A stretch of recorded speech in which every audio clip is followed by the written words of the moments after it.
What's up? It's me, Kevin. Just here to do my Avengers: Age of Ultron trailer 2 review, and then yeah, I have not seen it. I've been working crazy lately, so I've not had a chance to watch it, even if I wanted to. We'll watch the trailer first, and I'll give you my opinions right after. Just give me 1 second. Here we go. I love the Marvel brand a lot. I just have to say that. So. This vulnerable world needs something more powerful than any of us. It's Hawkeye. Everyone creates the thing they That's Paul Bettany talking as a vision to let you know that's him. Like, seriously. ULTRON in the flesh. No matter who wins or loses, who's Banner hulking out? trouble always comes around.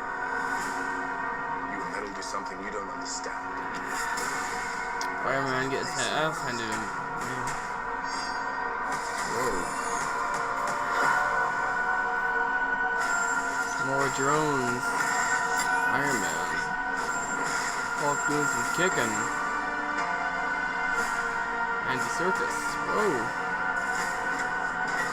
Cap getting his ass handed to him by the drones. Ultron like shit.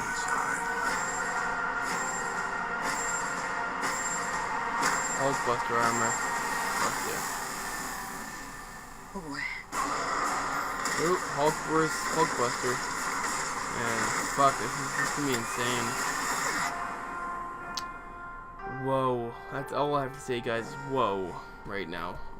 From seeing this trailer, it's just insane. I do wish personally that this trailer was longer. It felt more like a TV spot, like, you know, a spot that had been, like, it reused recycled parts from the previous trailer and still added in a few smaller parts that have been new to it, but I still don't think that this, like, I personally think this trailer should have been over 2 minutes. I really think it should have been over 2 minutes. Like I said, I felt like more of a TV spot than anything else. But, you know, with this trailer, it shows you more that this film was going to be really grounded. It's going to be very emotional. And, you know, personally, probably for the Avengers, very exhausting. I think Marvel is just trying to make these Avengers films as what's the word for it? As grounded as possible, without, you know, really going too grounded. As long as it's based in reality, where it's real life world stuff, then I think that's what they're going for. Like, they tried that in the first Avengers. Like, they didn't go that grounded. It was still enough where, you know, it felt like more of a fun movie than a serious movie. But this one really feels like it's really, you know, it's down to the wire kind of thing. Like, I personally never felt that with Loki in the first Avengers. It was fun. It was a good film. But in seriousness, the only most serious film I've ever watched, probably in the last couple of years, it was The Dark Knight. Like, that film was almost like a 90% grounded. It was very grounded in reality, real problems, and I think that's what you know, Joss Whedon is going to be doing with the Avengers: Age of Ultron is make it as grounded as possible, and then make it more even painstakingly down to the wire, where, you know, they're gonna be crawling through the dirt just to, you know, defeat Ultron. So I think that's where he's going with this film. I'm happy as long as this is not like a Transformers or, you know, any kind of film that, you know, really it's all over the place. And, you know, you don't know, like, it's just a mess. Like, I'll say that. And this film, with each Marvel film, they've kept it a certain, like, you know, 60-70% grounded, where it's enough grounded where, you know, you're not going to lose audience members. And it's like, okay, what is that? You know, and where does this lead to that? You know, and you want to make sure everything connects properly, and then it's bent in real life situations, and not like a crazy sci-fi thing. You know, this is sci-fi in a way, but it's still based in real life situations. You know, reality. So, I do like where they're going with this. We'll have to see, you know, obviously May 1st, like, how everything is going to pan out. I'm happy, I'll say this, that Andy Serkis he is in this film.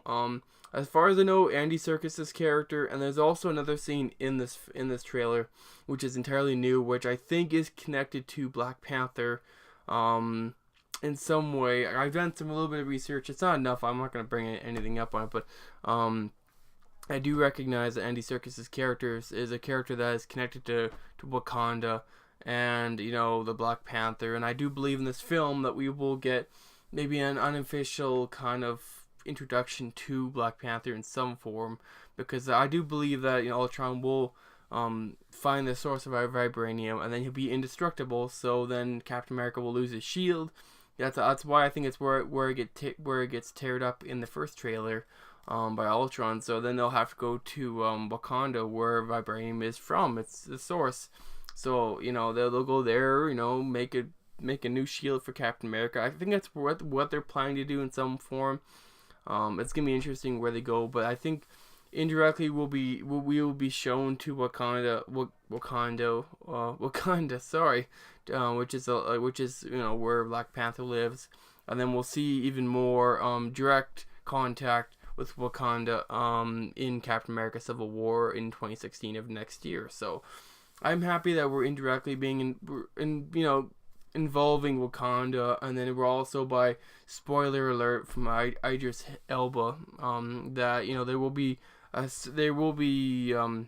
some involvement with Loki and Asgard, which I know Joss Whedon wasn't happy about, with Idris Elba kind of spoiling that. And it's like, you know, you should have never said that, Idris Elba.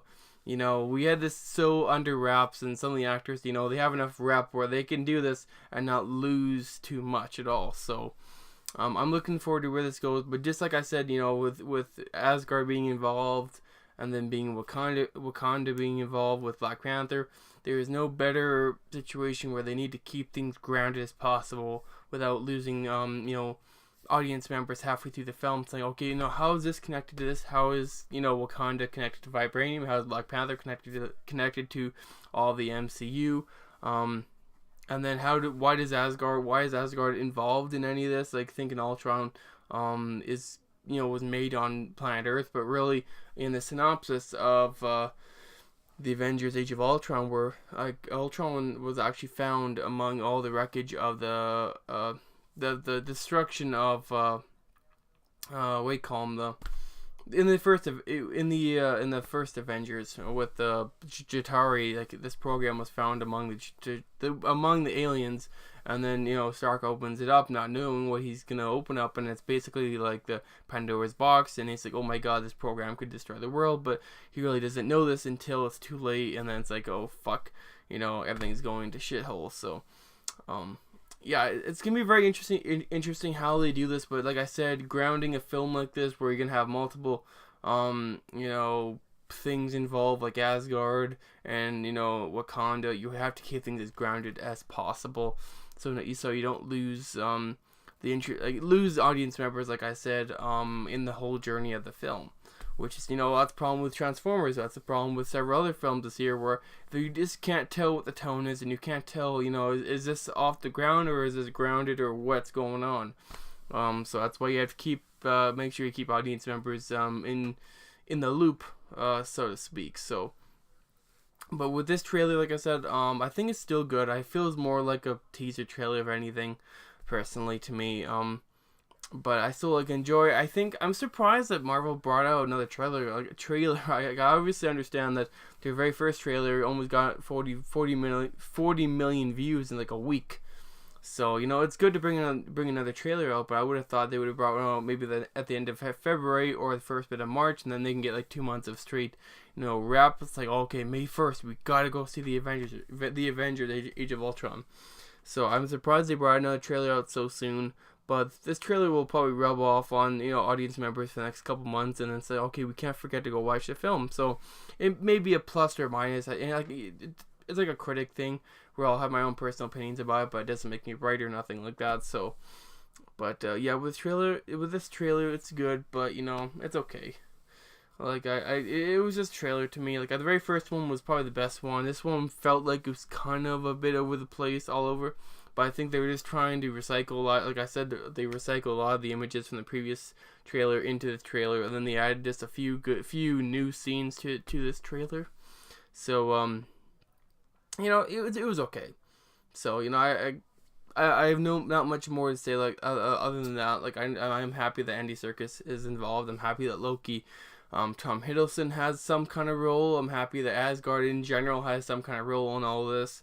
I'm surprised. I never thought they would actually have some involvement. I thought this would be kind of the last grounded Earth-based destruction kind of thing for Earth, because obviously we know in 5 years with the Avengers Infinity War, that will be more cosmically involved, like probably with Guardians in some way. So it's gonna be interesting what happens there. But I thought this film would not have any kind of involvement with the entire MCU in general, like I said, with Asgard and stuff like that. So I'm surprised, but maybe there is something that they have to tease out at the end of the film. So this Ultron was a Chitauri program, so they could kind of tie it in indirectly in some way. Thanos, like, I don't know. I'm sure they've been teasing Thanos for so long. We physically did see him in Guardians of the Galaxy, and now I think they're just teasing and teasing and teasing at him for the next couple of years until we actually do see him put the Infinity Gauntlet on. So it's gonna be interesting what happens. But I can't wait. It's Marvel is a company that is just nonstop. I have to almost put Marvel right up to Apple, because like they do their own promotional stuff. Like, they do obviously have Marvel Entertainment, but which works with all the other Marvel properties at other studios. But yeah, they do their own promotional stuff. They make up like their own events, like what Kevin Feige, the president of Marvel, did. He invited a bunch of journalists and press to I think at the theater in LA, just to show them what their plan was for the next 5 years, and they never sourced out to another company to do this. So it's good that they do their own stunts in a way of saying. So yeah, it's I'm really looking forward to this. I hope this video was good. You enjoy this. Obviously, like I said, I think I said that I wish I would have had this video up yesterday, but shit happens. So I try my best to get my videos up on time. But yeah, I hope you guys very much enjoyed my insight into where I think this film's going and where the rest of the MCU is kind of turning into. It's gonna be I will put a note that I'm interested in what's gonna happen after Phase 3. Like I don't know where Phase 3 is gonna lead into after Infinity War. It's gonna be very interesting. So yeah, I hope that's it, guys. I think that's it at this point. Hope you very much enjoyed my review of this trailer and the entire MCU in a fashion so yeah, I hope you very much enjoyed my video, and look out for my more videos in the future. And yeah, peace out.